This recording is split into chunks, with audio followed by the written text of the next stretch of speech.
어, 제가 4년 전 순천에 왔을 때 큰 은혜를 받았습니다.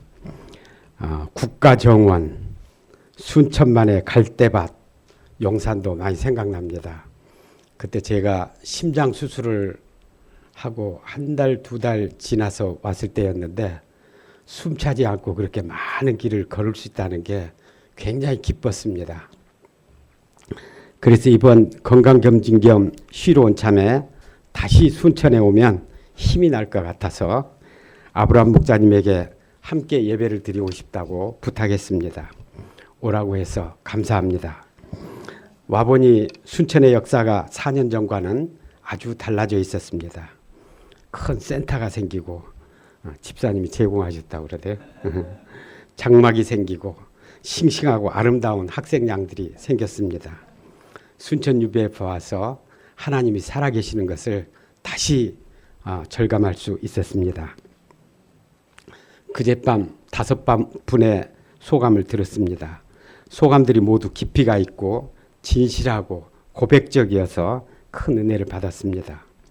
오랜만에 소감다운 소감을 듣고 귀와 마음이 청화되는 것을 느꼈습니다. 그러면서 아브라함 목사님과 에스더 사모님이 많이 부러웠고 그동안 두 분의 헌신과 기도가 어떠했을까 짐작이 갔고 하나님 이들을 축복하시는 것을 느낄 수 있었습니다. 또 아프리카 학생들이 할렐루야는 많이 외치는데 소감 깊이가 없습니다. 소감 쓰지도 않지만 어쩌다 써도 깊이가 별로 없습니다. 그래서 순천과 같은 소감이 나올 수 있도록 기도하게 되었고 제가 이들을 잘 돕기 위해서 뜨거운 목자의 심정과 함께 영어를 더욱 섬세하고 유창하게 말할 수 있도록 기도하게 되었습니다. 또 한편으로는 이런 훌륭한 모임에서 제가 어떻게 감히 메시지를 전할 수 있을까 이 생각에 미치니까 두려움이 생겨서 상당히 위축됩니다. 하나님께서 은혜 주시기를 기도합니다. 7월 18일부터 수양회를 갖는다고 들었습니다. 오늘 말씀이 수양회를 준비하는데 도움이 되었으면 하는 마음으로 준비했습니다. 함께 은혜를 나누시기를 바랍니다. 요절 말씀은 10절입니다. 다 같이 다시 읽겠습니다. 시작. 이에 내가 그 명령대로 대언하였더니 생기가 그들에게 들어가매 그들이 곧 살아나서 일어나 서는데 극히 큰 군대라. 기도하겠습니다. 하나님 아버지, 제가 자격이 없는 줄 알지만 이 자리에 세워주신 것을 믿고 메시지를 전하고자 합니다. 주님께서 성령으로 함께하여 주시옵소서. 예수님의 이름으로 기도하였습니다. 아멘. 이스라엘은 BC 605년, 597년, 586년 이렇게 세 차례에 걸쳐 바벨론의 침공을 받습니다. 그때마다 바벨론은 이스라엘에서 쓸만한 사람들을 모두 바벨론으로 끌고 갑니다. 오늘 말씀에 나오는 에스겔은 2차 침공 때 바벨론으로 끌려왔습니다. 그때 그의 나이 25이었고 5년 뒤인 30대에 선지자로 하나님의 부르심을 받았습니다. 그러니까 그가 예루살렘이 완전히 멸망되었다는 소식을 들은 것은 바벨론에서였습니다. 나라는 망하고 백성들은 이방인의 포로가 되고 성전은 파괴되었습니다. 그런데 오늘 말씀에서 하나님은 그에게 마른 뼈의 환상을 보여주십니다. 마른 뼈들이 살아나서 큰 군대로 일어서는 환상이었습니다. 우리도 이 환상을 품고 올해 여름 수양회를 준비할 수 있기를 기도합니다. 제1부 골짜기에 기록된 가득한 뼈 1절을 봅시다. 하나님께서 에스겔을 데리고 한 골짜기로 가셨습니다. 그 골짜기에는 뼈가 가득했습니다. 아무런 온기도 없고 아무 소리도 나지 않았습니다. 가끔 으스스한 바람이 지나가고 그때마다 바싹 마른 낙엽만 이리저리 날렸습니다. 그런가 하면 깍깍 까마귀 소리가 귀곡성처럼 음울하게 퍼지곤 했습니다. 모골이 송연하고 등골이 오싹했습니다. 눈을 감고 귀를 막고 싶었습니다. 그런데 2절을 보면 하나님은 에스겔에 그 갈짝이 사방으로 지나가게 하셨습니다. 다녀보니 뼈, 온통 뼈뿐이었습니다. 더욱이 그 뼈들은 모두 아주 마른 뼈였습니다. 죽은 지 오래되어 골수와 진액이 다 마르고 색깔마저 하얗게 바래버린 뼈들이었습니다. 그런데 하나님은 에셀에게 물으십니다. 인자야, 이 뼈들이 능히 살 수 있겠느냐? 이 뼈들이 능히 살 수 있겠느냐? 에스겔이 이 질문에 무엇이라 대답할 수 있겠습니까? 하얗게 말라버린 뼈가 살아나다니요, 불가능합니다. 하나님의 종이 이렇게 대답할 수는 없었습니다. 그렇다고 아멘, 살아날 수 있습니다 하고 대답할 수도 없었습니다. 아무리 생각해도 마른 뼈가 살아나는 게 불가능했습니다. 성경을 생각해봐도 죽은 사람이 살아나는 예는 가끔 있지만 하얗게 말라버린 뼈들이 살아나는 예는 없었기 때문입니다. 3절을 보면 에스겔은 아주 고심하다가 아주 지혜롭게 대답합니다. 주 여호와여, 주께서 아시나이다. 사실 하나님도 반드시 에스겔의 대답을 들으려 하시는 것도 아니었습니다. 11절을 보면 하나님이 친히 설명해 주십니다. 인자야, 이 뼈들은 이스라엘 온 족속이라. 그들이 이르기를 우리의 뼈들은 말랐고 우리의 소망이 없어졌으니 우리는 다 멸절되었다 하느니라. 하나님께서 에스겔에게 마른 뼈의 환상을 보여주신 것은 이스라엘의 형편을 알게 하시기 위함이었습니다. 그리고 그 뼈들이 마른 뼈라고 하는 것은 그들 스스로가 우리는 소망이 없다, 우리는 멸절되었다며 절망했기 때문이었습니다. 물론 이스라엘의 형편은 어려웠습니다. 나라는 망했고 백성들은 남은 나라에 포로로 끌려왔습니다.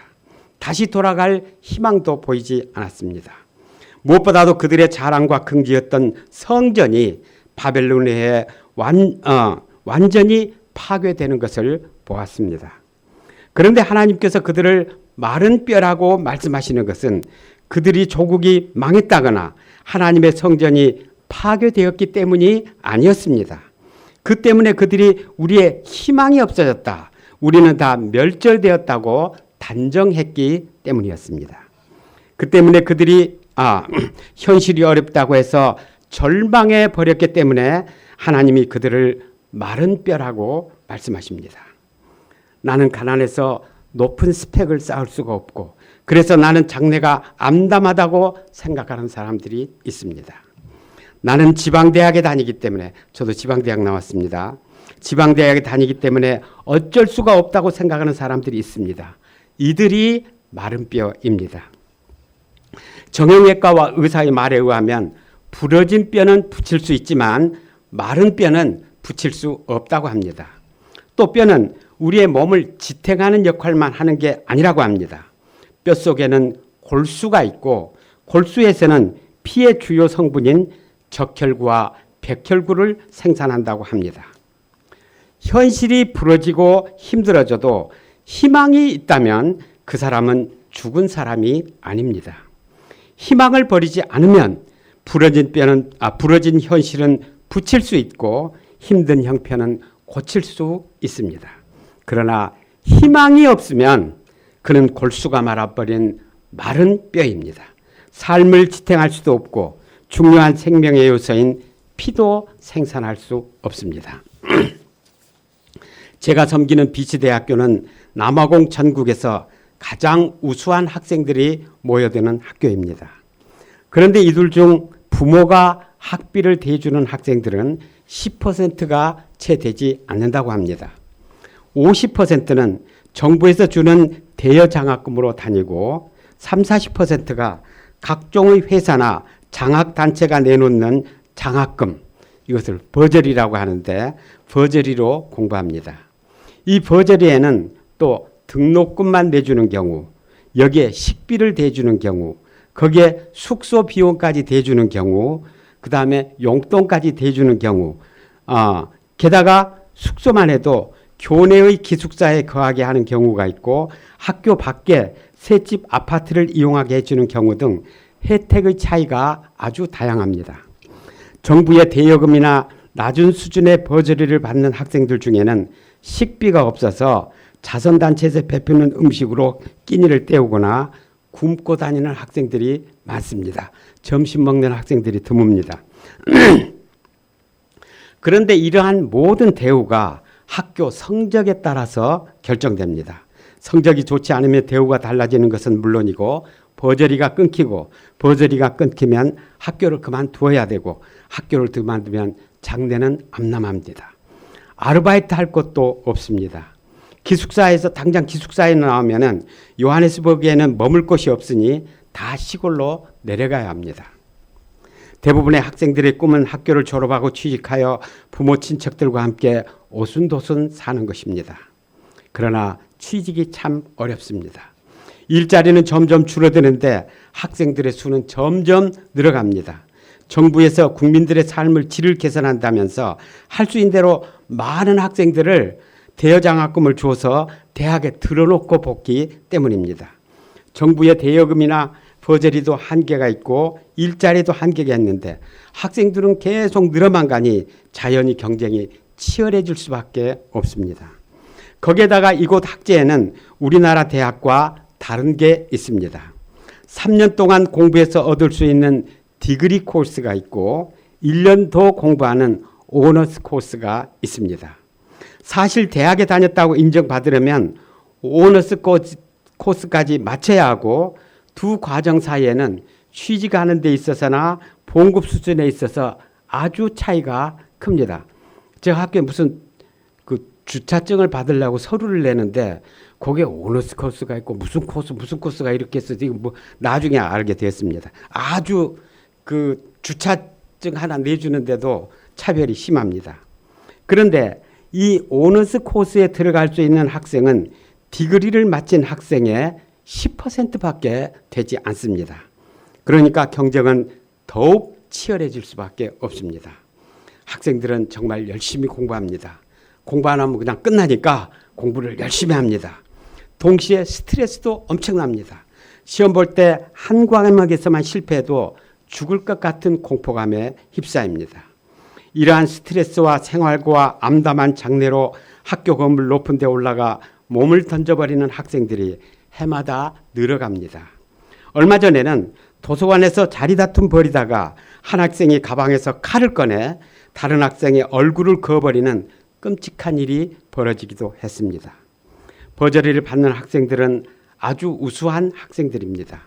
모두 자신의 지역에서 최고의 학생들입니다. 모두들 잘생겼습니다. 젊은이들 특유의 열정도 넘칩니다. 함께 성경 공부를 해보면 이해 능력이 뛰어나고 사고 체계가 아주 청연하고 건전한 학생들이 아주 많습니다. 특송하라고 하면은 5분 만에 다 외웁니다. 그러나 공부 또는 시험 성적에 매여서 꼼짝 못하는 것을 보면 마음이 너무 고통스럽습니다. 이 때문에 성경 공부에 인색해지고 믿음이 제대로 성장하지 못합니다. 기죽은 그들의 모습이 마른 뼈 같고 캠퍼스에 있는 게 마치 마른 뼈 골짜기에 있는 것만 같이 힘들 때가 많습니다. 제가 이렇게 아프리카의 길을 길게 꺼내는 것은 이것이 비단 아프리카 문제만의 문제가 아니기 때문입니다. 한국도 이에 못지않고 정도의 차이는 있지만 미국이나 유럽도 그러합니다. 이 시대가 가난한 자와 부자, 약자와 강자의 격차로 이런 문제가 극도에 이르렀고 제일 약하고 가난한 층이 젊은이들이다 지금. 그래서 젊은이들이 마른 뼈가 될 수밖에 없는 시대입니다. 그런데 선지자 에스겔은 또 어떠했습니까? 인자야, 이 뼈들이 능히 살 수 있겠느냐고 하나님께서 물으셨을 때 그럼요 하고 시원스럽게 대답할 수가 없었습니다. 그도 그의 나라와 백성들의 형편을 보면서 절망하고 있었습니다. 그도 어느덧 마른 뼈가 되어버렸습니다. 하나님은 그의 절망을 잘 아셨을 것입니다. 그런데도 왜 인자야 이 마른 뼈들이 능히 살 수 있겠느냐 하고 물으셨을까요? 이 질문은 예수님께서 베데스다 못가에서 38년 된 병자에게 네가 낫고자 하느냐 하셨던 질문을 연상하게 합니다. 예수님께서 38년이나 누워있던 제자들의 사람에게 네가 낫고자 물으신 것은 네가 낫고자 하는 병을 낫고자 하는 간절한 소원을 갖게 하고자 하심이었습니다. 네가 낫고자 하느냐? 네가 낫고자 하는 소원이 있다면 내가 너를 낫게 해주겠다 하는 말씀이었습니다. 그러니까 인자야 이 뼈들이 살겠느냐 하신 질문은 내가 이 뼈들이 살리라는 희망과 믿음을 가진다면 내가 살게 하겠다는 뜻이었습니다. 한마디로 인자의 이 뼈들이 살겠느냐는 질문은 마른 뼈 같은 이스라엘을 살리시겠다는 희망의 메시지였습니다. 이스라엘은 소망이 없어졌다. 우리는 멸절되었다고 생각했습니다. 에스겔마저도 이 뼈들이 살겠느냐는 하나님의 질문에 시원스럽게 대답할 수 없습니다. 그러나 오직 한 분, 하나님만이 그들을 살리고자 하셨습니다. 다 절망해도 하나님은 절망하지 않으셨습니다. 이제 4절부터 10절을 보면 희망의 하나님께서 또 다른 환상을 보여주십니다. 제2부 큰 군대가 된 마른 뼈. 4절부터 6절을 함께 읽겠습니다. 4절부터 6절 시작. 또 내게 이르시되 너는 이 모든 뼈에게 대언하여 이르기를 너희 마른 뼈들아 여호와의 말씀을 들을지어다. 주 여호와께서 이 뼈들에게 이같이 말씀하시기를 내가 생기를 너희에게 들어가게 하리니 너희가 살아나리라. 너희 위에 힘줄을 두고 살을 입히고 가죽으로 덮고 너희 속에 생기를 넣으리니 너희가 살아나리라. 또 내가 여호와인 줄 너희가 알리라 하셨다 하라.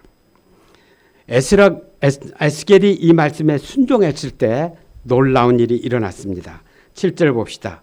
이에 내가 명령을 따라 대언하니 대언할 때 소리가 나고 움직이며 이 뼈 저 뼈가 들어맞아 뼈들이 서로 연결되었더라. 에스겔이 하나님 하신 말씀대로 뼈들아 하나님께서 너희 속에 생기를 들어가게 하시리니 너희가 살아날 것이다 하고 말씀하시자 뼈들이 말을 알아듣고는 꿈틀꿈틀 움직이기 시작했습니다. 여기저기서 부산하게 일어나는 소리가 나더니 흩어졌던 뼈들이 각자 자기 위치를 찾아갔습니다. 갈비뼈는 옆구리를 향해, 골반뼈는 엉덩이를 향해, 척추뼈는 어디를 향해? 등을 향해. 다 같이. 해골은 하도 가만히 있으니까 내가 힘들어서 그래. 이리저리 바삐 움직였습니다. 딱딱 서로 뼈들이 서로 부딪히는 소리가 나고 척척 뼈와 뼈들이 서로 연결되는 소리도 났습니다. 이렇게 뼈들이 다 외치를 찾아 연결되어 골격을 갖추자 이번에는 힘줄이 생기고 살이 오르고 피부 가죽이 덮였습니다. 에스겔이 하나님의 말씀을 대언했을 뿐인데 그 마른 뼈들이 살아나고 사람의 모습을 갖추었습니다. 이 놀라운 일에서 우리가 배우는 것이 있습니다. 첫째, 하나님은 그의 말씀과 그의 대언자들을 통해 살리는 역사를 이루십니다.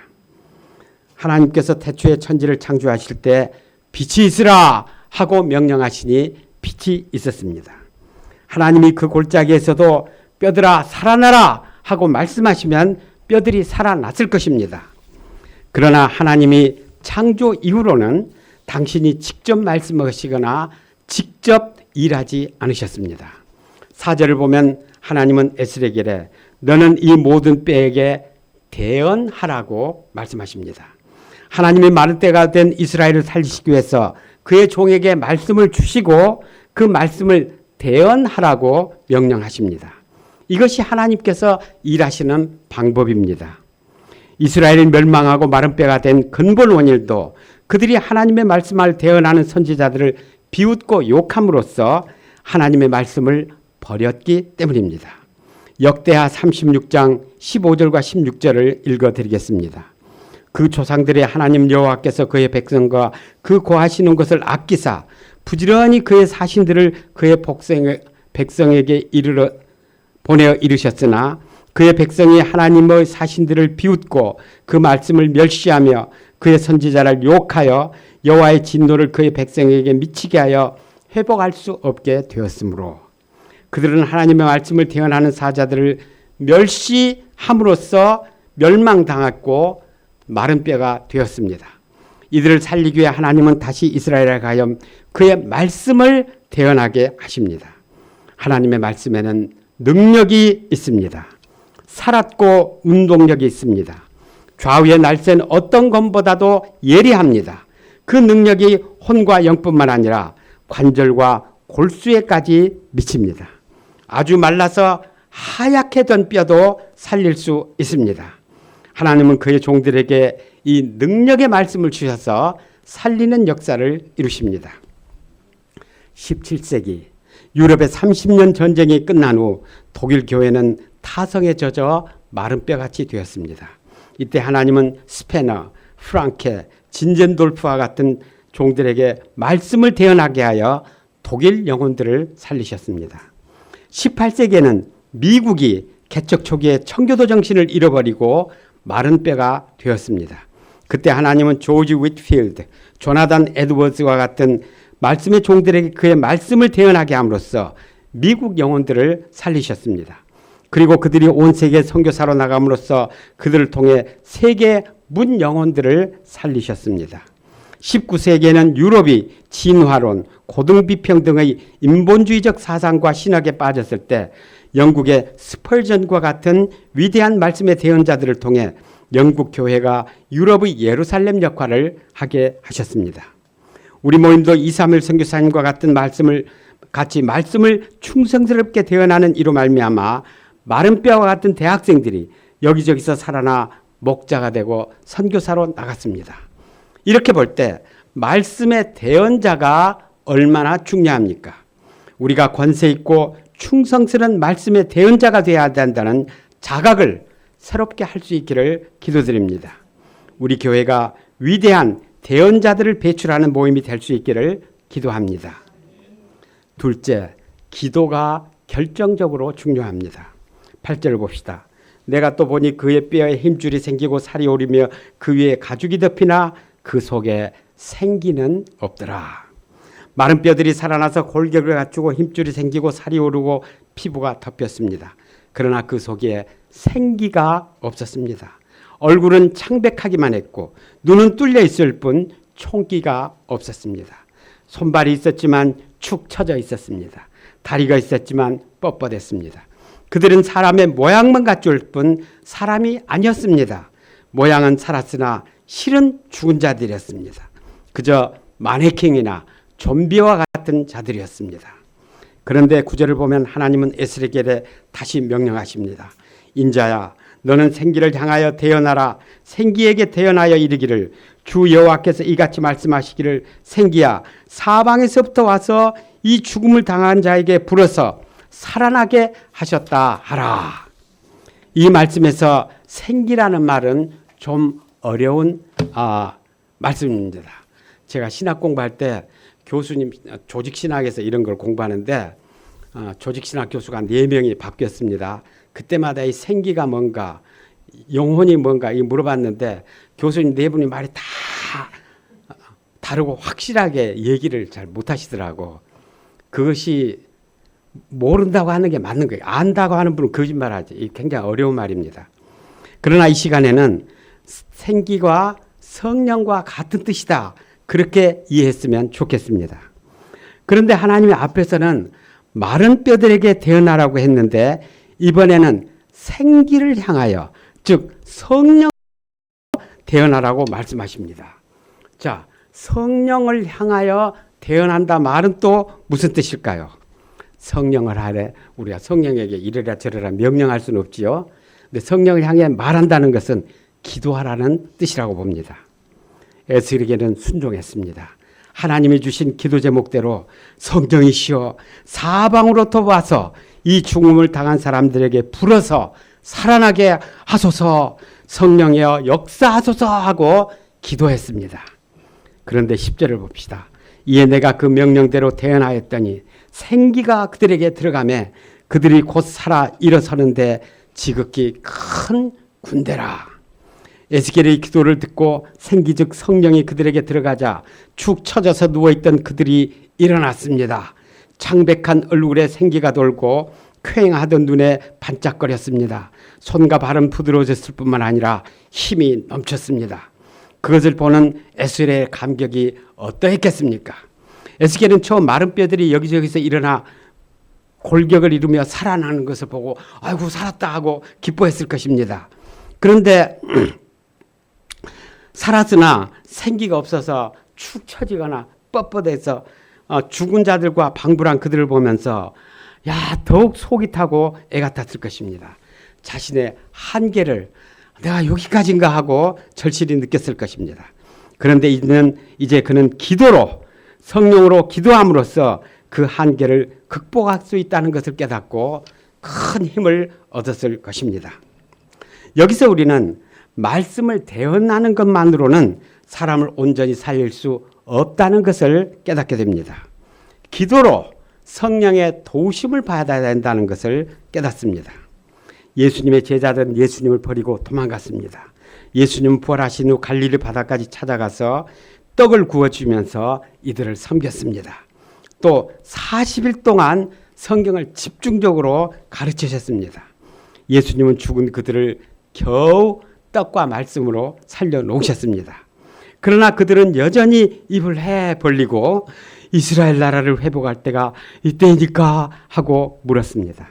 그들은 아직도 세상에 대한 미련을 버리지 못하고 있었습니다. 그러다가 예수님이 하늘로 올라가시다 그들은 쾌행한 눈으로 빈 하늘만 쳐다보고 있었습니다. 그들은 살았으나 생기가 없었습니다. 그런데 그들이 예수님께서 분부하신 대로 마가의 다락방에 모여서 기도했습니다. 그리고 오순절 날이 되자 거기 호련히 하늘로부터 급하고 강한 바람것 같은 소리가 가득하고 불의 혀같이 갈라지는 것이 그들에게 보이며 각 사람에게 임했습니다. 성령이 임한 것이었습니다. 그리고 그들은 달라졌습니다. 완전히 달라졌습니다. 세상에 대한 미련을 버리지 못해 무기력한 그들이 복음을 대언하자 그날 3,000명이 회개하고 예수님을 그리스도로 영접했습니다. 그로 인해 이 세상에 교회가 탄생했고 그를 통해 새로운 구원의 역사가 시작될 수 있었습니다. 신앙생활도 하고 말씀도 잘 알지만 하나님의 생기가 없는 사람들이 있습니다. 이들의 특징은 분노가 없습니다. 분노도 없고 회개하지도 않습니다.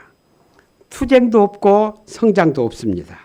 열정도 없고 열매도 없습니다. 우리가 신자의 모양이나 목자의 골격은 갖추었는데 과연 생기가 있습니까? 우리 모두가 기도함으로써 우리 모임에 생기가 충만할 수 있기를 기도드립니다. 우리가 말씀을 통해 희망을 품을 뿐만 아니라 기도로 그 희망을 이루는 사람들이 될 수 있기를 기도드립니다. 셋째, 하나님은 우리가 그의 군대가 되기를 원하십니다. 10절 마지막을 봅시다. 그들이 곧 살아나서 서는데 극히 큰 군대라. 와, 하얗게 말라버린 뼈다귀들이 살아났을 뿐만 아니라 이제는 극히 큰 군대, a vast army가 되었습니다. 어떤 적 앞에서도 물러서지 않는 불퇴전의 군대, 어떤 강한 원수도 물리칠 수 있는 막강한 군대가 되었습니다. 이스라엘은 군대가 되지 못하고 포로가 되었습니다. 왜 이렇게 되었습니까? 힘이 없어서 원수들에게 패배했기 때문입니다. 그들은 자기의 죄를 이기지 못했습니다. 화려하고 쾌락적인 이방 우상문화의 유혹을 이기지 못했습니다. 하나님을 의지해야만 심령이 강해지고 하나님의 도우심을 받을 수 있고 그래서 상대를 이길 수가 있는데 이들은 강대국의 눈치를 보며 이리저리 줄태기 외교를 하다가 그들에게 이용만 당하고 결국에는 멸망당하고 말았습니다. 유대 마지막 왕 시드기야는 눈이 뽑혀서 바벨론으로 끌고 왔습니다. 저도 아주 비참하게 지고 말았습니다. 그들이 전쟁에게 졌기 때문에 원수의 포로가 되었고 마른 뼈가 되고 말았습니다. 그런데 하나님은 에스겔에 이들이 살아나서 큰 군대로 거듭나는 환상을 보여주셨습니다. 그들이 죄악과 싸워서 이기고 그 시대의 죄악과 싸워서 이기고 그래서 사람들을 죄로부터 구원해내는 큰 군대로 거듭나는 비전을 보여주셨습니다. 하나님이 이스라엘에 보여주신 환상은 환상으로 끝나지 않았습니다. 예수님이 세상에 오시고 그의 제자들이 오순절날 성령의 생기로 살아 일어나 큰 군대가 됨으로써 하나님께서 이스라엘을 통해 이루고자 하셨던 세계 구사의 역사는 이루어졌습니다. 이제 하나님은 우리를 그런 군대로 쓰셔서 남은 구원의 역사를 이루고자 하십니다. 그리고 이 또한 결코 희망으로 끝나지 않습니다. 왜 이렇습니까? 하나님의 말씀의 능력이 있어서 사람을 살리기 때문입니다. 기도하면 성령의 생기가 우리에게 임하여 우리로 군대로 거듭나게 하시기 때문입니다.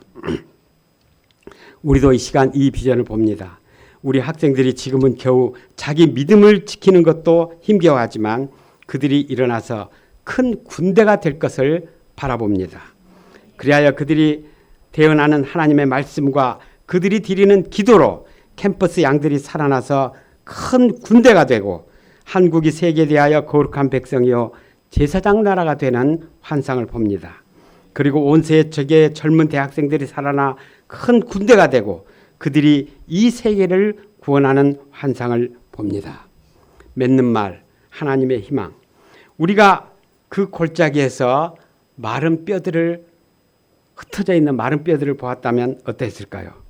그 뼈들을 다 모아서 땅에 그냥 파묻어 버리든지 아니면 불사질러서 화장시켜 버리고 새롭게 시작해보자 하지 않았을까요? 그러나 하나님은 그렇게 하지 않으십니다. 마른 뼈들을 살리십니다.